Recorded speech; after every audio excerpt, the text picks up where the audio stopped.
in snowboarding, say this is your jump.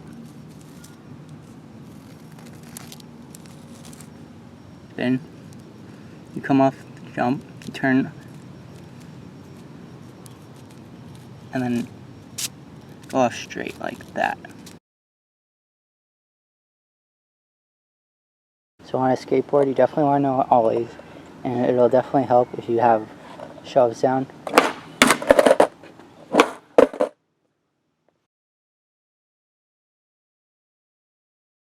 So I'm going to pretend there's a jump in front of me, and I'm going to hit it like a snowboard style spin, and I'm going to come off my toes and ollie, and it'll help me spin around faster.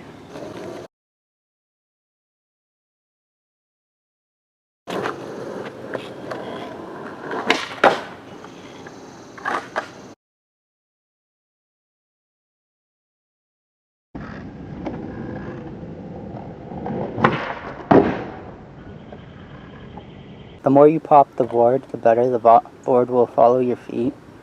So you'll run into less problems where you land like your toes over it like that. And also make sure you're ollieing.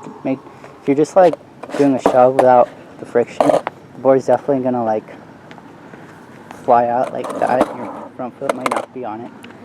For front side spin, so like spinning that way, like that. You want to lean on your heels, and your front foot kind of just like pulls it around too.